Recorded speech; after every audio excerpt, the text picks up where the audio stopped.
કહે છે કાં તો તું ઊભો થા કાં તો હું ઊભો થઈ, એટલે પછી તમે શું કરશો? એટલે બોલો કોનું માનો છો? જલ્દી અને તમને કહી દઉં, મન હંમેશા ગલત વિચાર જ કરાવે. સારો વિચાર કદાચ મનમાં આવી પણ જાય ને તો સમજી રાખજો એ મોટી કોઈ ખરાબ પ્રવૃત્તિ કરાવવાનો છે, એના માટે સારો વિચાર લાવો. જેમ ચોમાસું ચાલુ થશે, મન કહેશે એકાગ્રતા કરી, અને તમારી પાસે એકાગ્રતા કરાવવી પડશે, પણ જેવી રીતે એકાગ્રતા પડશે ને મન કહેશે બસ હવે પૂરું થયું, બહુ ધર્મ થયો, હવે ચાલ હોટલમાં જઈએ, અને એકાગ્રતાના પારણા ક્યાં કરાવશે? હોટલ. એટલે શું થયું? એક ખરાબ પ્રવૃત્તિ કરાવવા માટે મન તમારી પાસે કદાચ નાની મોટી કોઈ સારી પ્રવૃત્તિ કરાવી દે, બાકી મન એનો ધર્મ એ જ છે કે ખરાબ વિચાર, ખરાબ પ્રવૃત્તિ, ખરાબ આચાર, ખરાબ વિચાર આ બધું આપે એ જ મન છે. એવું મનને માનીને આપણે મોક્ષમાં જવું છે. આપણે કેવી રીતે? એટલે સૌથી પહેલું કાર્ય એ કરવું પડે કે મનને આપણે માનવું.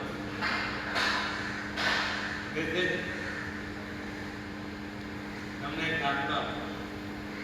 એક ગામ હતું ને, ગામમાં કોઈ મોટું કાર્ય આવે છે, એટલે ગામના યુવાનો બધા ભેગા થયા કે ભાઈ આપણે પૈસા જોશે, ફંડ જોશે, ટીમ કરવી પડશે, તો આપણે ક્યાંથી શરૂઆત કરીએ? ગામમાં એવું કોઈ સરસ વ્યક્તિ હોય કે એને ત્યાં જઈ અને નાને પાડે, અને એને ત્યાંથી એવી શરૂઆત થાય કે બધા ફટાફટ નામ લખાઈ દે અને આપણું ટાર્ગેટ પૂરું થયું. બધા યુવાનો હતા, એક ખાલી એમાં ઉંમરલાયક વૃદ્ધને એ લોકો સાથે રાખ્યા, કેમ કે ટેકો. હવે વૃદ્ધને બધાએ પૂછ્યું કે તમે અનુભવી છો, તમે બધું જાણો છો, તમે કોના ઘરે જઈએ? એટલે વૃદ્ધે એક બે નામ આપ્યા, પણ કોઈને જચ્યા નહીં.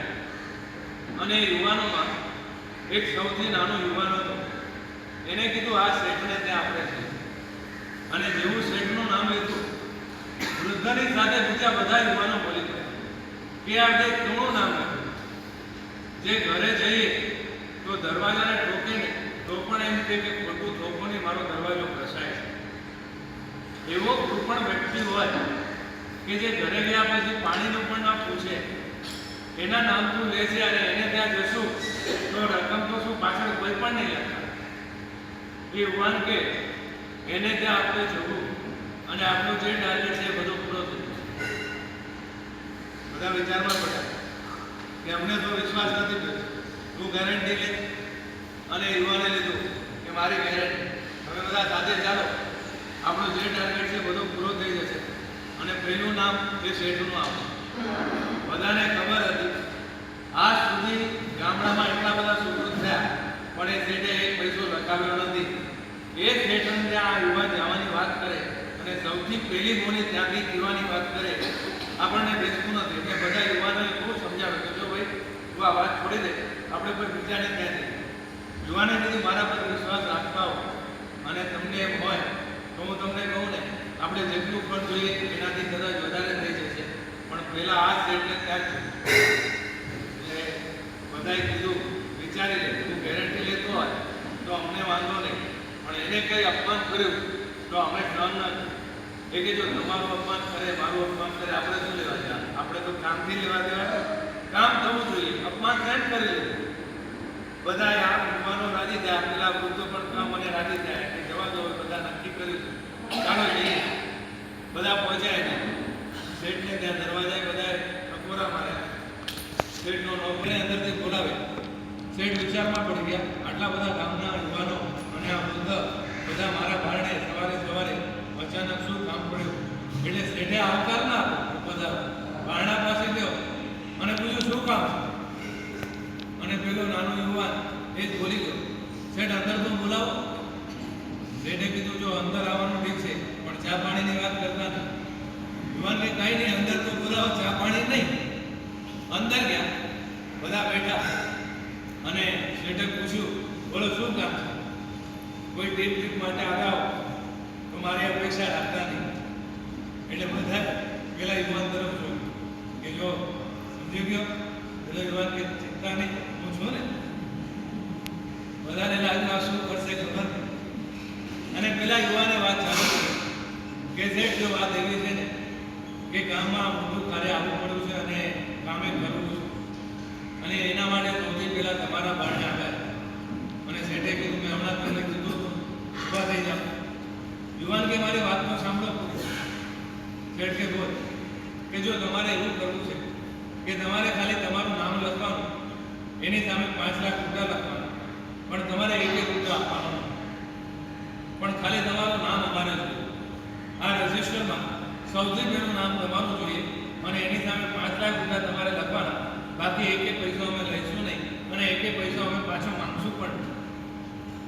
શેઠ કે એમાં મને વાંધો નથી, પણ હું નામ લખું અને સામે 5 લાખ લખું. કાલે તમારામાંથી કોઈ ઉઘરાણીમાં આવ્યો હતો કે શેઠ તમારું નામ છે, 5 લાખ લખેલા છે. યુવાને કીધું કે અમે બધા જેટલા આવ્યા છે બધા લખીને આપી દઈએ કે શેઠે 1 પૈસો આપવાનો નથી, અમે ખાલી એનું નામ અને એની સામે રકમ લખી. શેઠ કે તો મને વાંધો નથી.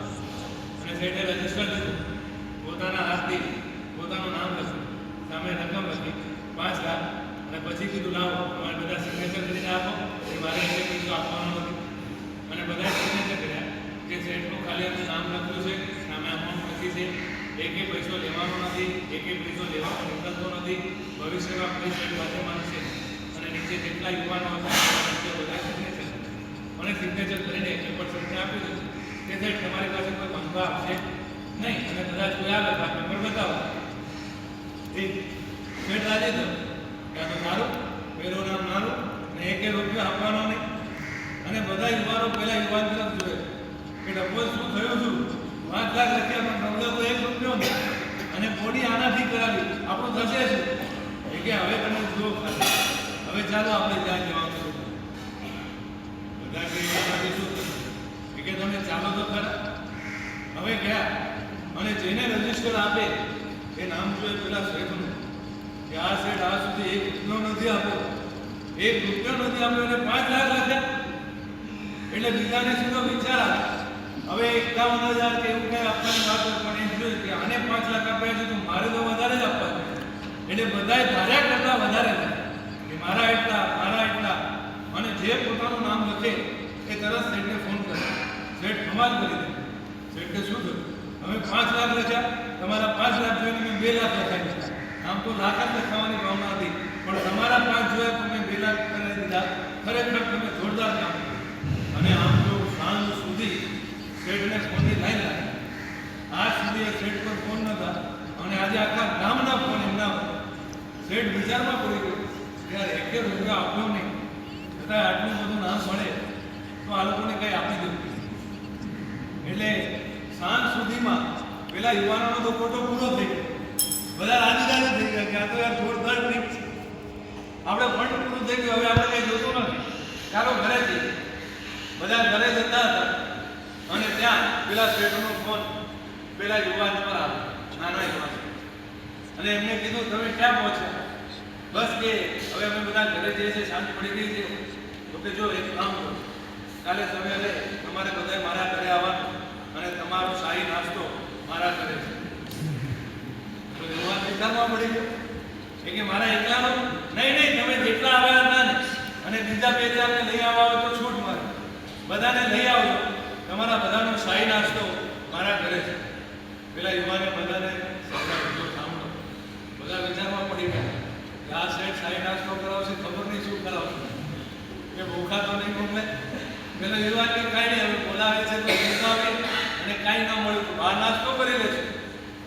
બધા સવારે તૈયાર થઈને પહોંચ્યા શેઠને ત્યાં. આજે વાતાવરણ જુદું જ હતું. કાલે ગયા હતા દરવાજા બંધ હતા, નોકરે બહાર રોકી દીધા હતા. આજે તો નોકરો દરવાજો ખોલીને બહાર ઉભા હતા. જેવા જ આ યુવાનોને પેલો વૃદ્ધ પ્રવેશ કરે, બધા ગુલામોની પાપડી નાખે, પધારો તમારું સ્વાગત છે. બધા વિચારમાં પડ્યા કે આપણે શેઠના જ બંગલે આવ્યા છે.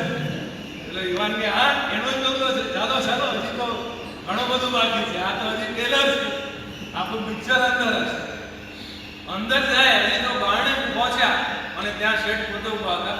પધારો બધા વિચારવા પડી ગયા કે આ શેઠને એક દિવસમાં થયું શું અને શેઠ બધાને આવકાર આપે.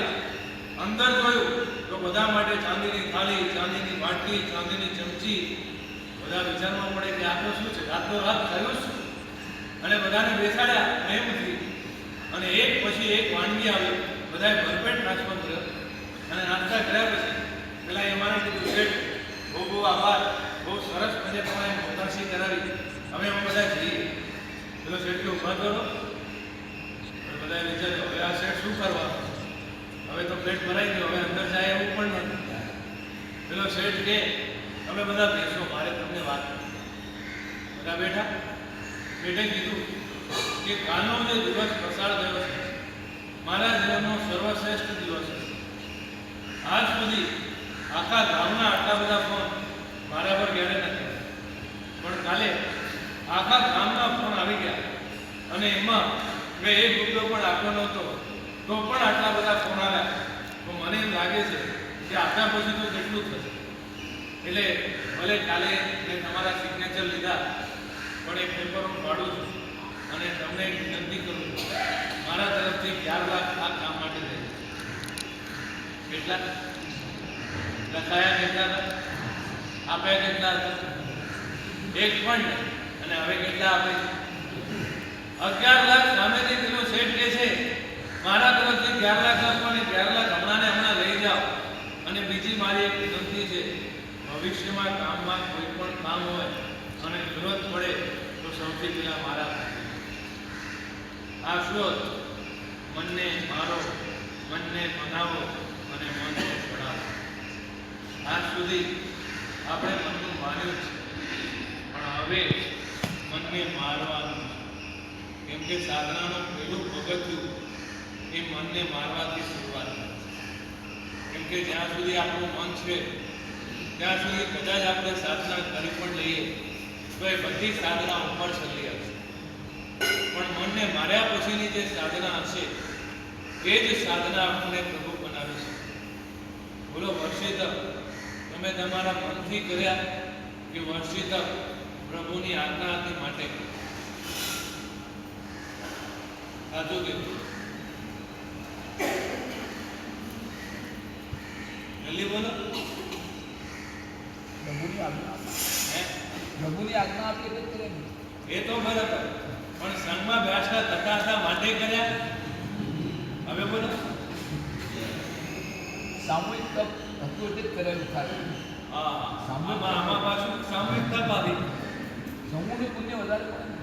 ભગવાન વીર એકલા જ નીકળ્યા હતા, તમને ખબર છે? પ્રભુ વીરે જ્યારે દીક્ષા લીધી ત્યારે પ્રભુ સાથે કોઈ નહોતું. અને આપણે જ્યારે સામયિક લેવા પણ જઈએ ને તો પેલી બેન બીજી બેનને ફોન કરે, નીચે ઉતરી. અરે શું નીચે ઉતરી? પ્રભુ જ્યારે સાધના બંધ થઈ ગયા ત્યારે કોઈ ઉતર્યું નથી. અને આપણે ખાલી સામયિક લેવા જઈએ ત્યારે પેલા ફોન કરીએ, હું નીચે ઉતરી તો હું ઉતરું, અને તું ઉતરી અને હું ઉતરી બંને મળે તો પાછી જાય, નહીં તો સામયિક કેન્સલ.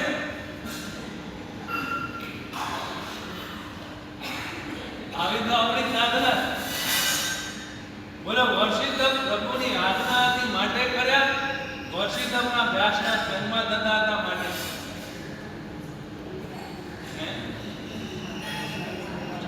આવી ગયું. સંગમાં અભ્યાસના થતા હતા માટે વર્ષિત. ભલે કારણ એક નિમિત્ત છે પણ આપણી સાધના બધી માયકામ છે. ખરેખર જો પ્રભુ પ્રત્યેનો પ્રેમ હોય તો વ્યાસના સંગમાં થાય કે વ્યાસના ઘરે હોય. આપણી સાધનાનો જો પ્રેમ હોય તો એ સાધના અવશ્ય છે. તમને એવા સાધકોની વાત કરી કે સંઘમાં વ્યાસનું કરે, વર્ષી તપ કરે, પણ વ્યાસનામાં સંઘમાં દ્રવ્યો કેટલા વાપરવા? 50 દ્રવ્યો ત્યાં હોય પણ પોતે 2 દ્રવ્યો વાપરે.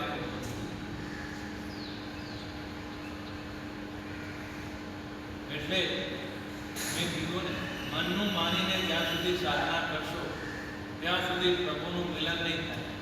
અને મનને મારીને સાધના કરશો તો પ્રભુનું મિલન થયા વગર રહેશે. તો આપણે આ ચાતુર્માસમાં એક જ કામ કરવાનું, મનને મારવાનું.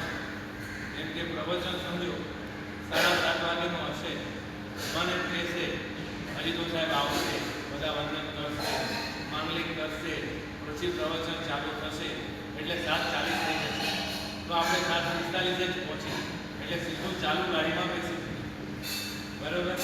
આ મન કે છે એ મનનું માન્યું તો તમને કહું, તમારું મોક્ષનું લક્ષણ ગ્રંથોમાં બતાવે છે. ઔચિત્ય પાલનાંગી આસન્ન સિદ્ધિ જીવસ્ય લક્ષણ. કોઈ સાધનાની વાત નથી કરતી. ખાલી કોઈ વ્યક્તિ, કોઈ સાધક ઔચિત્યનું પાલન કરે તો એ જીવ નજદીકમાં મોક્ષમાં જાણાવે. એટલે પ્રવચનમાં તમારું ઔચિત્ય શું બને કે પ્રવચન ચાલુ થાય એની પહેલા આપણે પહોંચી જઈએ, ગુરુમાં જ આવે એની પહેલા આપણે પહોંચી જઈએ, અને ગુરુમાં સર્વમંગલ ન કરે ત્યાં સુધી આપણે પહોંચી શકીએ. વિશેષ કારણ ન હોય તો સર્વમંગલ પહેલા આપણે ઊભું થવું નહીં. આ એક ઔચિત્ય પાલન પણ આપણને નજદીકના ભાવમાં મોક્ષ લઈ જાય. તો વાત આપણી ચાલે છે, જે પણ કરવું છે એ મનને મારીને કરવું પડશે. મનને માનીને, મનનું માનીને જે પણ કર્યું એ આપણને મુક્તિ તરફ જ. એટલે આ ચાતુર્માસમાં આપણે સૌથી પહેલી સાધના એ કરીએ કે મનને માનવા. મન કહેશે કે 2 દિવસ પ્રવચનમાં આવ્યા, પછી જોરદાર વરસાદ આવતો હશે તો મન કહેશે જવા દે ને, આજે ન જવું. કેમ ન જવું? વરસાદ આવે છે. વરસાદ આવે છે તો શું થયું? કપડાં ભીના થઈ જશે. પાછું સુકાવશું ક્યારે? પગ ભીના થઈ જશે, છાંટા ઉડશે, કપડાં બગડશે, બાજુમાં કોઈ આવ્યું ન હોય, પેલી આવવાની હતી એ નહીં આવે, હવે જામશે કેવી રીતે? આ બધા મનના વિકલ્પો હશે. પણ આ બધું મનને ઓવરટેક કરીને આપણે નક્કી કરવું કે પ્રભુની વાણી મારે સાંભળવી છે. તમારે તો ખાલી વરસાદ પડતો હશે પેલા ને અર્જુન માલિક તલવાર લઈને બહાર ઊભો હતો તોય સુદર્શન શેઠ કે મારે પ્રભુની વાણી સાંભળવી છે. તમારે હવે કોઈ આતંકવાદી ઊભો છે કોઈ નહીં. આપણે એટલું નક્કી કરીએ કે પ્રદૂષણ સુધી એક પણ પ્રવચન, એક પણ વાક્ય, એક પણ વાત ગુરુ મહારાજ આવ્યા પછી મારી એન્ટ્રી થાય આવું ન કરું. ગુરુ આવે એની પહેલા હું પહોંચેલો, કમસે કમ એટલી સાધના તો કરી. બોલો એકાદશનામાં બધા બેસી ગયા પછી આવો કે બધા બેસવામાં એની પહેલા પહોંચે? બરાબર શું?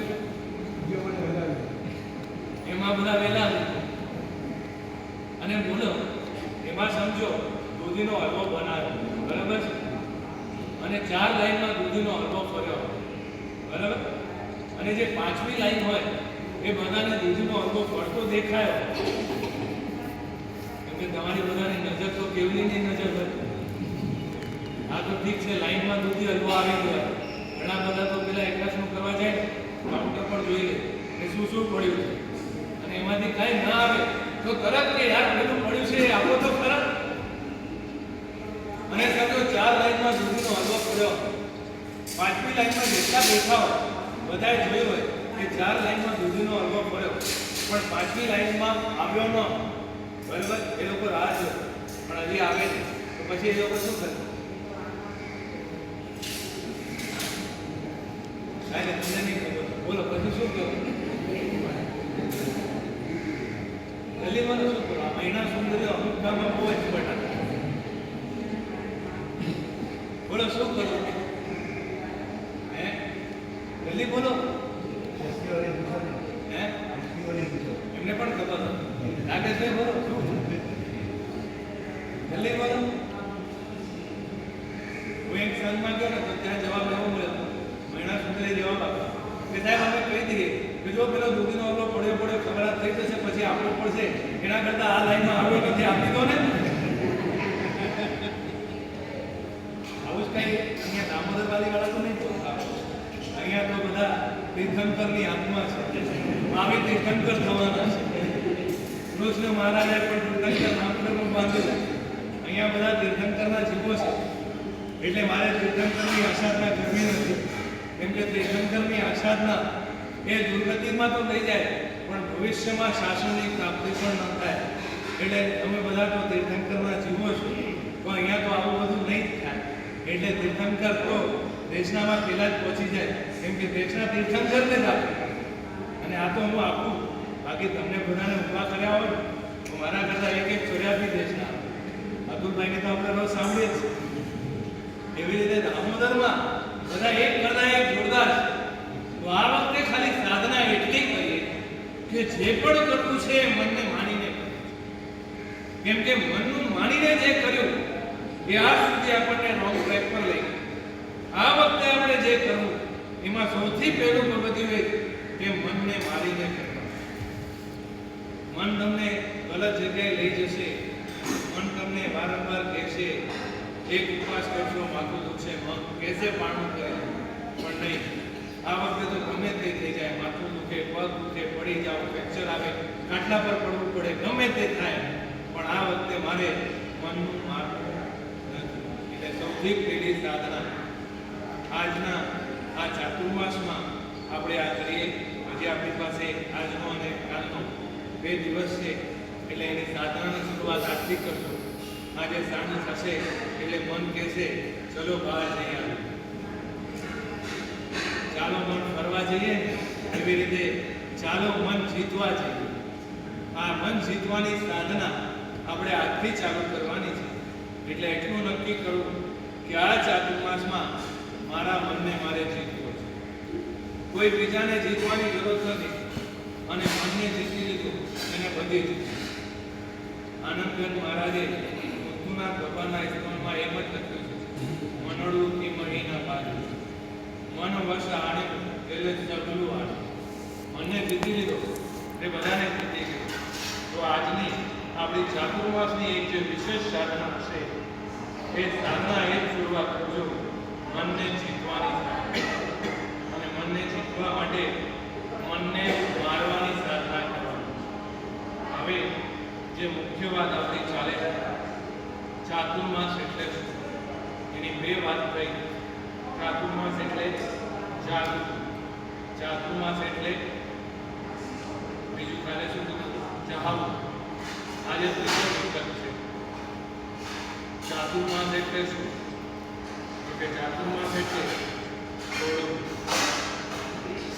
હવે એને આપણે સમજીએ. એક ભક્ત હતો ને, ભગવાન પાસે રોજ જાય અને ભગવાનને વિનંતી કરે, પ્રભુ મારે કોઈ જરૂરત પડી, મારા પર કોઈ આપત્તિ આવી, ત્યારે પ્રભુ તો આવશે. અને પ્રભુ કઈ જવાબ ના આપે. ભક્ત રોજ પ્રભુ પાસે જાય અને આજ ફરિયાદ કરે કે પ્રભુ મારે ક્યારે જરૂરત પડી, મારે ક્યારે તકલીફ પડી, મારે કઈ અડચણ આવી, તો પ્રભુ હું તને બોલાવતો તું આવશે કે નહીં? અને આ રોજ પ્રભુને કહે, અને પ્રભુ એની વિનંતી સાંભળી કંટાળી ગયા. અને એક દિવસ પ્રભુએ કહી દીધું કે જા તું ચિંતા નહીં કર, તારે કોઈ તકલીફ પડશે તું મને યાદ કરશે તો હું આવી જઈશ. પેલો ભક્ત રાજી થઈ ગયો કે 3 લોકના નાથ તીર્થંકરે મને ગેરંટી આપી દીધી કે મારે જરૂરત પડશે ત્યારે પ્રભુ આવશે, હવે મારે શું જોઈએ? અને પેલો રાજી થયો, ઘરે ગયો. 10મા માળે એનો ફ્લેટ હતો, 10મા માળે પહોંચ્યો અને જોગાનું જો આજે સાફ સફાઈનું કામ કરતો હતો, બારી પર ચડી ગયો અને સાફ કરવા લાગ્યો. અને જોગાનું જો પગ લપસ્યો અને પડ્યો. જેવો પડ્યો એને તરત કોણ યાદ આવે? પ્રભુ યાદ. અને તરત એ ચિલ્લાવા માંડ્યો, પ્રભુ તમે ક્યાં છો? હું પડી રહ્યો હતો. 10માંથી 9મે 8મે 7મે 6મે 5મે 4મે 3જે માળે સુધી આવ્યો અને ઉપર જોયા કરે અને પ્રભુને બોલાયા, પ્રભુ તમે ક્યાં છો? પ્રભુ હું પડી રહ્યો છું. પ્રભુ 3જા માળે આવી ગયો, પ્રભુ તમે ક્યાં છો? પ્રભુ તમે ક્યાં છો? અને પ્રભુ એને દેખાતા. હવે 3જે માળે આવી ગયો, સામે કોઈ પ્રભુ દેખાય છે. હવે બોલાય શું કરું?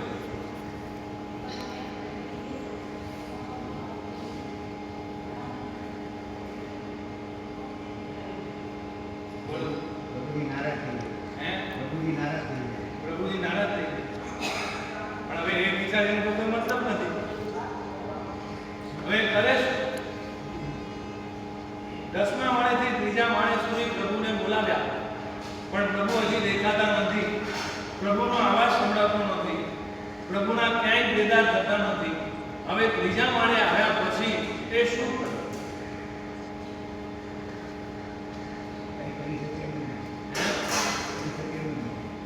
ના એમ તો તમે બધા કરી શકો એમ છો. તમે એમને કોણ છોડી દો?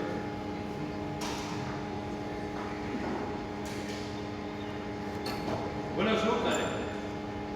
કઈ વિચારો તો ખરા? કોઈને પૈસા આપ્યા હોય પાર્ટી ઉઠી જાય, એમને એમ છોડી દો? આપી દે.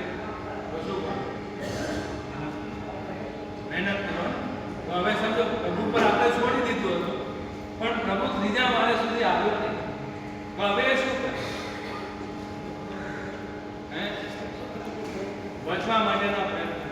એટલે શું કરે છે? હા, બીજા પ્રયત્ન કરો. જો દામોદર માણસનું સત્વ આટલું કાચું, હજી તો ત્રીજા મળ્યા એવું આટલું. મેં તો તમારી મૂર્તિ બહુ સાંભળી કે આખું સીધી તક ચાલ્યો ત્યાં સુધી પ્રભુને છોડ્યા નહીં, અને હજી તો ત્રીજા મળ્યા આવ્યા, ત્રીજી પારી છે હજી તો. બોલો કરે શું? બચવા માટેના વિકલ્પ વિચાર કે ન આવે નાથ તો આપના હાથ જગન્નાથ. અને એનો વિચાર આવે કે હવે પ્રભુ ના આવે તો કાંઈ નહીં, પણ મારી પાસે તો હાથ છે, મારી પાસે શક્તિ છે, હું કાંઈ કરું, હું કાંઈ બચવાનો પ્રયત્ન કરું. અને એને શું વિચાર કે હવે પ્રભુ દેખાતા નથી, પ્રભુએ ગેરંટી આપી હતી, પ્રભુએ વચન આપ્યું હતું, પણ હશે પ્રભુને ફરિયાદ પછી કરશું. હવે ત્રીજો માળો, હું કંઈ નહીં કરું તો સીધો નીચે, અને સીધો ગયો એના માટે કંઈક કરું. હવે વિચારે શું કરું, શું કરું, અને ત્રીજા માળે કરતા અને એને દાખ કરી દીધા. પકડ્યો એટલે પડતો પડતો તો અટકી ગયો, અને પાછો એને ચિલ્લાવવાનું ચાલુ કર્યું, પ્રભુ તમે ક્યાં છો? અને એ ઉપર જોઈને ચિલ્લાવે, અને નીચેથી અવાજ આવે કે એ ભાઈ ત્યાં શું કર્યું? હવે તમે વિચારવા પડે, યાર હું ઉપર જોઉં છું, અવાજ ઉપરથી તો છે નહીં, તો કોણ બોલાવે? અને નીચે જોયું, નીચે જોયું તો પ્રભુ ઉભા હતા. પ્રભુ કે યાર એટલે શું કર્યું? પેલો કે કેમ? અરે કે હું તો દસમા માનથી પડ્યો ત્યારથી નીચે આવીને ઊભો, અને આ જો તને હાથ પસારેલા છે તને લેવા માટે, તે કે મેં હાથ પકડી લીધો. હવે એક કામ કર, કાર છોડ. મારી વાત છે? અરે તો હવે છોડો. બોલો તમે બધા કાર છોડવા તૈયાર?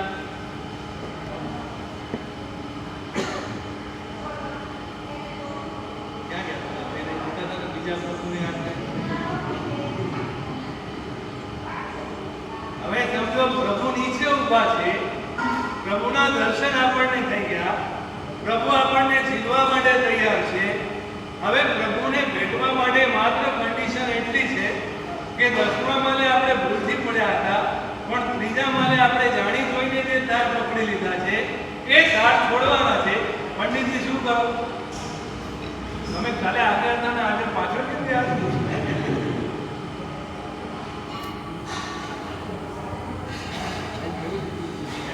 આજે બહુ થઈ ગયું. હા, મેં કીધું શેઠની જેમ તમારે પરિવર્તન કેમ આવ્યું? નહીં આવે.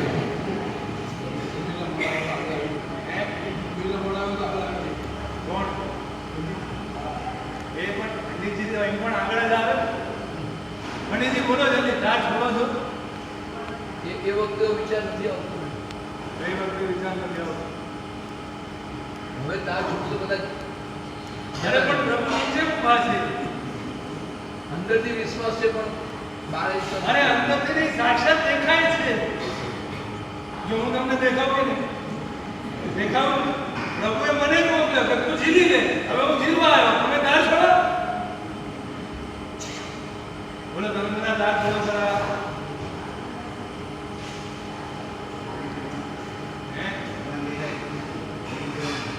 ભગવાન દેખાય પણ છોડો ખરા? મેં તો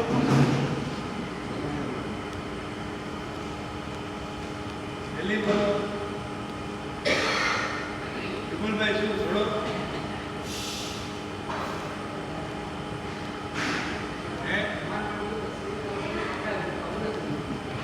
માંડ પકડાયો છે કે જાણી જોઈને પકડાયો?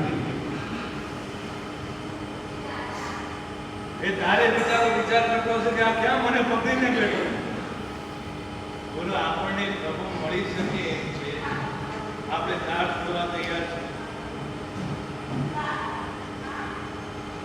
આટલી નાની એક કન્ડિશન છે, તાર છોડો અને પ્રભુ મળે. એ તાર છોડવા પણ આપણે તૈયાર નથી તો પ્રભુ ક્યાંથી? એટલે ચાતુર્માસનો અર્થ છે છોડો. ત્રણ બાબતો છે જે છોડવા જેવી. નંબર 1, ગલત યાદ છોડો. જે વસ્તુને યાદ કરવા જેવી નથી અને યાદ રાખવા જેવી નથી, એ વસ્તુને વારંવાર સ્મરણમાં લાવવાનું છે. એટલે જે વસ્તુ યાદ કર્યા પછી આપણા ભાવ સ્વભાવ અને પ્રભાવને ડેમેજ કરે એવી કોઈ પણ વસ્તુ કે વ્યક્તિને મારે યાદ નથી. સમજો, તમે દેરાસરમાં ગયા અને પ્રભુની પ્રતિષ્ઠા આપી. એ જ વખતે તમે 10 લાખ મને આપ્યા હતા અને આજ સુધી જે જવાબ આપવો નહોતો એ આજે તમને દેરાસરમાં લઈ ગયા. એક બાજુ આજુના ફોટો દેખાય અને એક બાજુ બાજુમાં પેલો 10 લાખ દેખાય. બોલો, તમે કોના દર્શનથી રાજી થયા?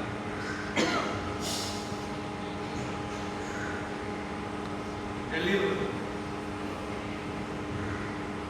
શું થયું? જલ્દી બોલો. એ ભાઈ ક્યાં ગયા? કાલે આવ્યા હતા, પાર્ટી ઉઠી ગઈ. હજી તો ધંધો ચાલુ ન કરે ને પાર્ટી ઉઠવા લાગી. બોલો, એક બાજુ પ્રભુના દર્શન અને એક બાજુ જેને 10 લાખ આપ્યા હતા એના 6 મહિના પછી દર્શન. આપણે દર્શનમ દેવ દેવસ્ય કોણે કહીએ? પ્રભુને કે ભાઈ જો બાજુમાં ઊભો છે એને? અને જે બાજુમાં ઊભો છે આવી આ છે. મેં કીધું એટલું બધું પુણ્ય ક્યાંથી હોય? હમણાં યાદ કર્યા આવે કે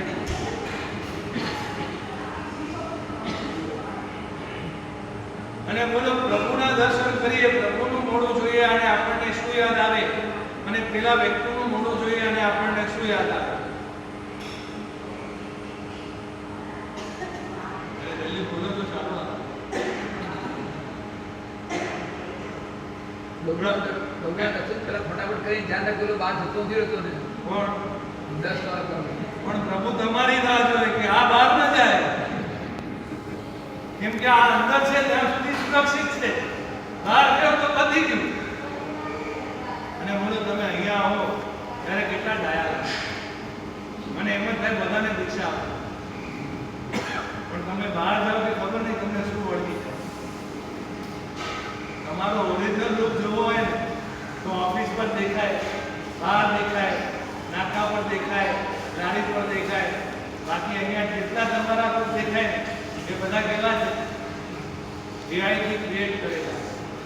એ ટેમ્પરરી થિંગ છે.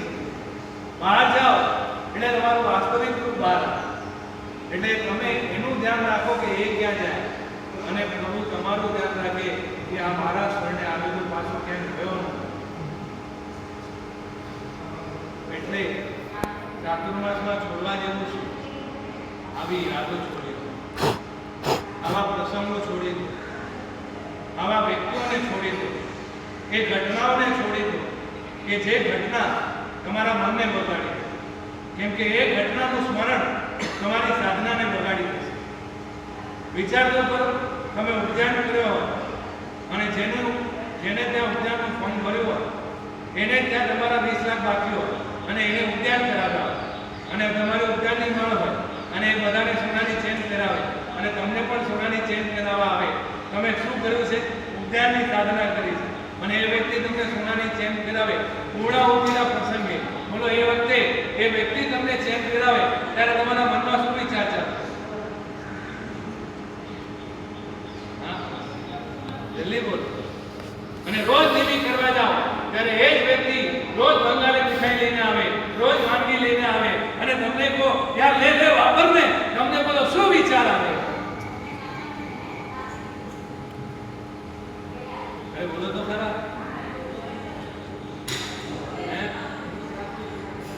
20 બાકી છે તો શું?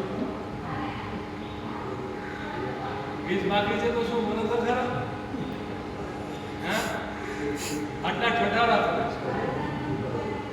અચ્છા, હું તમને એમ કહું, એમને 20 લાખ તમને આપી દીધા હોત તો તમે ઉદ્યાન કરવાના નહીં ને?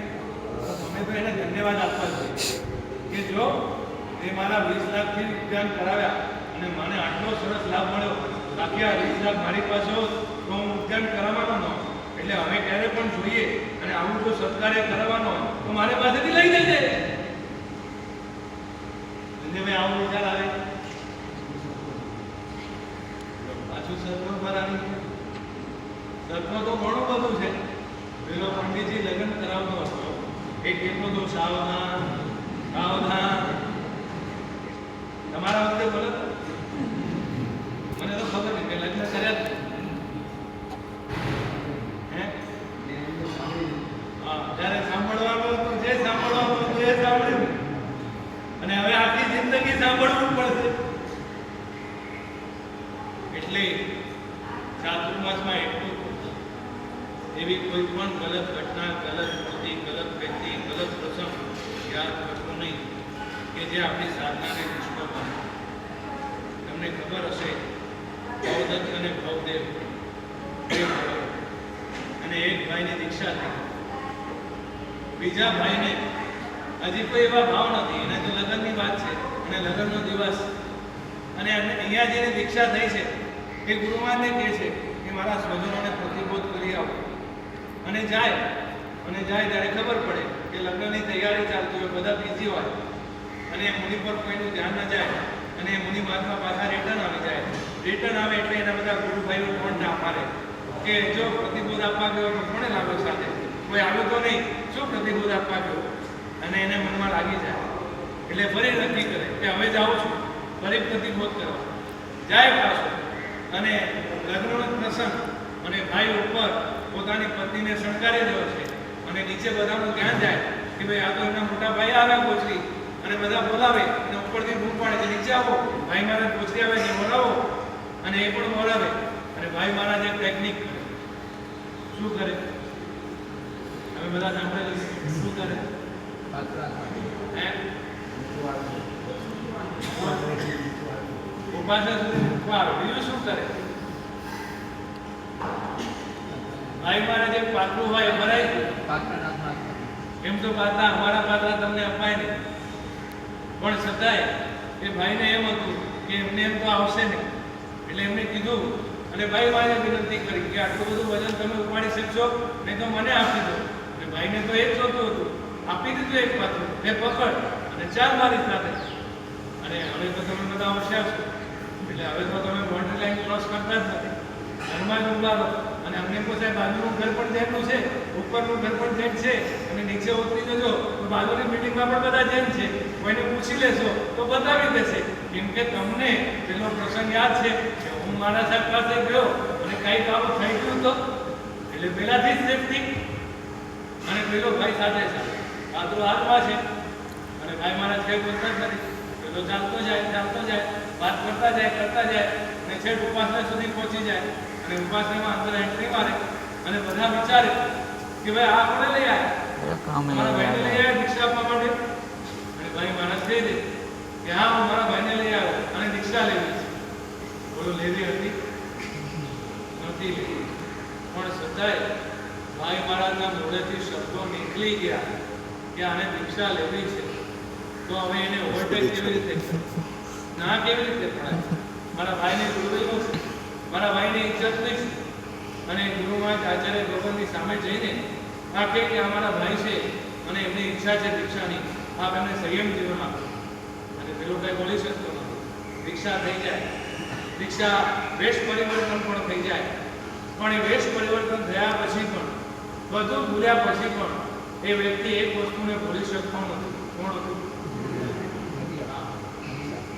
કેવલ જ્ઞાની થઈ કે નામ સાથે એડ્રેસ યાદ સાહેબ નાગીલાને ભૂલી શકતો નથી કેટલા વર્ષ સુધી યાદ રાખે 12 વર્ષ સુધી કેટલા પ્રતિક્રમણ કર્યા છે કેટલા સૂત્રો ગોખ્યા હશે કેટલી વાર પલ્યમ કર્યો છે કેટલી વાર ઈયાવી કરી હશે કેટલી વાર ઓંકારનો જાપ કર્યો હશે આ બધું કર્યા પછી પણ એક તત્વને ભૂલી ન શક્યા એ કોણ હતી એની પત્ની એ નાગીલાની યાદ એક ગલત યાદ એટલે દીક્ષા લઈએ ત્યારે વ્યક્તિનું નામ પણ બદલી નાખે એનું કારણ કે નામની સાથે જોડાયેલી એની બધી ઘટનાઓ એ ભૂલી જાય પણ અહીંયા એ ભાઈએ દીક્ષા તો લીધી બીજું બધું ભૂલી પણ ગયા પણ ખાલી એક વ્યક્તિને ભૂલી ન શકે અને એના કારણે આપણે બધાને ખબર છે 12 વર્ષ સુધી નાગીલાનું રટણ અને આ બાજુ ભાઈ પ્રાગંદમાં પામ્યા હવે બીજા સાધુ સાથે પોતે એકલા છે અને રાતના ઉઠીને વિહાર કરીને પોતાના ગામમાં પહોંચી જાય અને ગામમાં પહોંચીને કોઈને પૂછે કે અહીંયા પેલા નાગીલા રહેતી હતી એ ક્યાં છે? અને એ નાગીલા એ હવે હોશિયાર થઈ ગઈ. એમને પણ સંદેશો મળે, પણ એ નાના બાળકને અને એક ડોશીને તૈયાર કરીને લઈ આવે.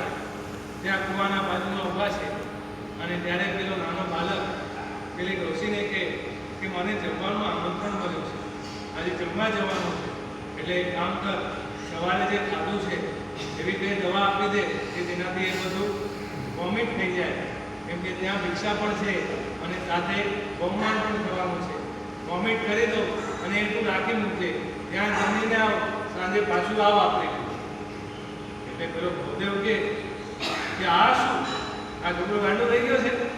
ત્યાં જમીને આવશે અને હમણાં વમેલું પાછું ખાશે. અને ત્યારે પેલી નાગીલા એને ટકોર શું કે આ બાળકની ભૂલ તમને દેખાય, આ બાળક તમને નાદાન લાગે, આ બાળક તમને મૂર્ખ લાગે, પણ તમે શું કરી રહ્યા? મને છોડીને તમે જતા રહ્યા અને વમેલી મને પાછું ગ્રહણ કરવા માટે તમે આવ્યા છો. અને આ નાગીલાના શબ્દો એને ટકોર રૂપે જાગૃત કરી. પણ આપણે બધા તો એટલા બધા મજબૂત છે કે કેટલી બધી ટકોર આપણને થઈ, પણ આપણે એકદમ મજબૂત છે. સાહેબ ગમે તેટલી ટ્રાય કરી લો. આ દામોદરવાડીમાં કેટલાક આવ્યા અને કેટલાકને અમે રવાના કર્યા. આવ્યા ત્યારે ગુરુજી પધારો અને ગયા ત્યારે ગુરુજી સાદામાં રહેજો. પણ સાહેબ અમે એટલા મજબૂત કે ત્યાં ને ત્યાં રહ્યા. અમારી સીટ પણ નક્કી, અમારી ખુરશી પણ નક્કી, અમારો થેલો પણ નક્કી, અમારી કંપની પણ નક્કી, અમારી પ્રવૃત્તિ પણ નક્કી. સાહેબ સાહેબ બદલાયા કરે પણ અમારાથી કોઈ બદલાતો કઈ જવાબ નહીં. હા બોલી તમે બધા તો તે જંતરના હાથમાં. એટલે આ ચાતુર્માસમાં છોડવા જેવું સૌથી પહેલું શું છોડવું છે? ગલત યાદ. નંબર 2 ગલત સ્વાદ. ગલત સ્વાદ એટલે બોલો ઇડલી સાથે ચટણી સ્વાદ માટે છે કે પેટ ભરાય એના માટે? સ્વાદ માટે. એટલે ઇડલી સાથે ચટણી જરૂરી નથી, પણ છતાંય જો ચટણી ન હોય તો આપણે ઇડલી ના વાપરીએ અને વાપરીએ તો ઇડલી ના વાપરીએ.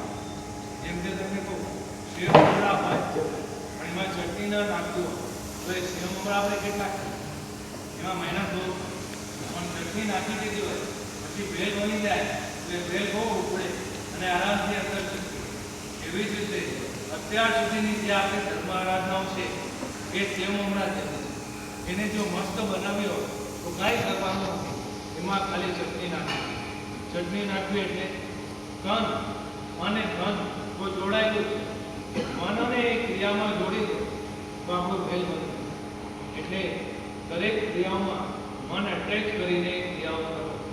ગલત સ્વાદ એટલે કંડરેક અને ફુંડરેક તમને ખબર જ હશે, બંને ભાઈઓ અને બંને ભાઈઓમાં ઝઘડો થયો. જેના માટે મોટો ભાઈ કે હું પહેલાં દીક્ષા લઉં, નાનો ભાઈ કે હું પહેલાં દીક્ષા લઉં. અને ભાઈએ કીધું બંને જણા દીક્ષા લઈ શકીએ એવી કન્ડિશન નથી, કેમ કે પિતાજીનું રાજ્ય છે એ પણ સાચવવું પડે, તો કોઈ એકે તો સંસારમાં રહેવું પડશે, એક જ દીક્ષા લઈ શકશે. અને બંને ભાઈઓએ વિચાર કર્યો કે જે વધારે જેની ભાવના હોય એ સ્વીકાર કરે. એટલે પુંડરીકે કીધું હું લઈ લઉં, પણ નાનો કંડરીક હતો અને એને પુંડરીક સામે જીત કરી કે ના મારે જ દેવું છે, હું લઈ. અને પુંડરીકે રજા આપી, કાંઈ વાંધો નહીં, તારી ઈચ્છા વધારે હું સંયમ જીવન લે. અને સંયમ જીવન સ્વીકાર કરીને વિચરતા પાછા પોતાની નગરીમાં આવે. પુંડરીક ભાઈ મહારાજને વંદન કરવા જાય પણ ઓળખી શકતો નથી. એટલે ગુરુમાનને પૂછે કે મારા ભાઈ મહારાજ ક્યાં? ગુરુમાન બતાવે કે એ હવે શરીરમાં રોગ થઈ ગયાને કારણે શરીર એકદમ સુકાઈ ગયું હોય. એટલે પુંડરીક હવે રાજા છે, ગુરુમાનને વિનંતી કરે કે મારા ભાઈ મહારાજને રોગ થયો છે, એમના ઉપચાર માટે થોડા દિવસ મારી નગરીમાં રોકાવા મોકલો તો હું એમનો વૈદ્યો પાસે યોગ્ય ઉપચાર કરાવું અને ફરી પાછા આપણી સાથે ભેગા કરું. અને ગુરુમાએ અનુમતિ આપે. કંડરીક મુનિ ત્યાં આવે, પુંડરીક મુનિ ઉપચાર કરાવે, વૈદ્યો બોલાવે, રાજવસતો આપે. પણ એમાં કંડરીક મુનિને રાજદ્રવ્યોની આસક્તિ થઈ અને આસક્તિ થવાના કારણે શરીર નિરોગી થવાની પછી પણ વિહારની ઈચ્છા થતી નથી. અને ત્યારે પુંડરીક વિનય કરીને કહે છે કે હવે તમારું શરીર નિરોગી લાગે છે, તમારા ગુરુની સાથે તમારે ભેગું થવું જોઈએ અને કંટ્રી ન મને પણ વિહાર કરીને પહોંચી જાય. પણ પાછું હજી આસક્તિના કારણે એ સ્વાદના કારણે મન પાછું એને ડાયવર્ટ કરી દે. પાછો ગુરુમાની આજ્ઞા લીધા વગર સીધો પોતાની નગરીમાં આવી દે. બગીચામાં રોકાઈ જાય, ઉદ્યાનમાં રોકાઈ જાય, લીલોતરી પર બેસે, પાતળા ઝાડ પર લટકાવી દે અને આ દૃશ્ય જોઈને એક વ્યક્તિ સીધો પુંડરીક પાસે જાય અને કહે કે તમારા ભાઈ મહારાજ આવ્યા છે, પણ એમની પ્રવૃત્તિ કંઈ ગજબ લાગે. કેમ, શું થયું? અરે લીલોતરી પર બેઠા છે, પાતળા ઝાડ પર લગાવી દીધા છે, એવા કોઈ મહાત્મા આવતા હશે.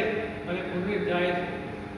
આવી પ્રવૃત્તિ જોયા પછી પણ પુંડરીક એમને વંદન કરે અને વંદન કર્યા પછી કહે છે તમે શાખામાં છો અને શુભ ભાવમાં વર્તો છો અને અશુભ ભાવમાં વર્તા હો તો આ રાજ્ય તૈયાર છે.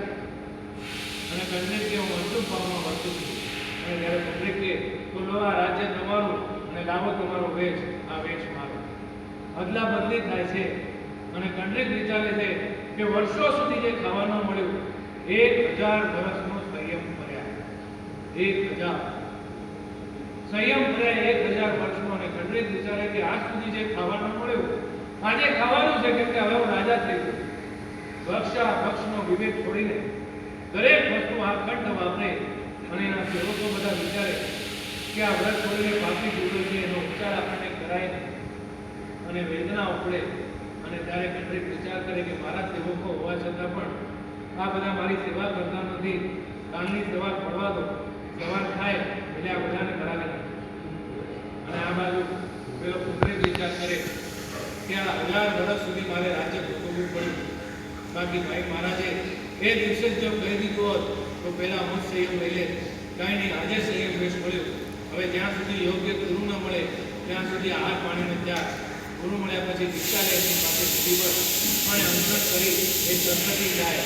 અને આ બાજુ કંડરીક એ ક્યાં ગયો એ આપણને બધાને ખબર. એટલે આ ચાતુર્માસમાં કમસે કમ આપણે એટલું તો કરીએ, ગલત યાદ નહીં. નંબર 2, ગલત સ્વાદ નહીં. વાપરવું પડે, વાપરશું ખરું, પણ સ્વાદની વૃદ્ધિ થાય એની સાથે કંઈ વાપરવું. જેમાં ટેસ્ટ માટે આપણે પ્રવૃત્તિ કરતા હોય એવી કોઈ પ્રવૃત્તિ આપણે નથી કરતા. વાપરવું પડે છે કેમ કે શરીર લઈને બેઠા છે, પણ માત્ર ટેસ્ટ મળે એ હેતુથી જ વાપરવું તો એવું વાપરવું નથી. પણ પેટ ભરવા માટે વાપરવું પડે તો વાપરવું. તો એક બીજી વાત પણ છે, 3 સાર છોડવાના છે. નંબર 1 છે ગલત યાદ, નંબર 2 છે ગલત સ્વાદ. આવતીકાલે ત્રીજા નંબરનો ચાર આપણે લઈશું, એની વાત આવતીકાલે કરશું. હવે આપણે ત્યાં એકાદશીની વાત સરસ મજાની ચાલે છે અને બધાએ લગભગ આપણો ટાર્ગેટ પૂરો થઈ ગયો. 108 આસપાસ લગભગ આરાધકોના નામ આવી ગયા. હવે આરાધના કરવાનો લાભ લેવાનો છે, કરાવવાનો લાભ. રત્નો બહુ નાનો છે, લાભ બહુ અનેરો છે. નિત્ય તપસ્વી એવા નિત્ય એકાદશીનો લાભ 108 તપસ્વી અને એમને રોજ એકાદશી કરાવવા એ બહુ મોટી સાધના છે. કેમ કે છઠ મોટા મોટા તપ થઈ જાય પણ પછી એમાં તપમાં આગળના દિવસે જ વર્ણાના વિચારો ચાલતા હોય, શરીર અશક્ત લાગતી હોય, ક્રિયામાં શિથિલતા આવી જતી હોય. પણ એકાદશી એક એવો તપ છે કે જેમાં તમારો કોઈ પણ એવો ગણાશે નહીં. તો એવો સરસ મજાનો તપ કરાવવાનો એક લાભો. અને 45-44 દિવસમાં 44 તપની એક આરાધના. તો આવો ઉત્તમ લાભ એક નાના નકલામાં આપણને મળી રહ્યો છે. તો એની પણ વિગત હમણાં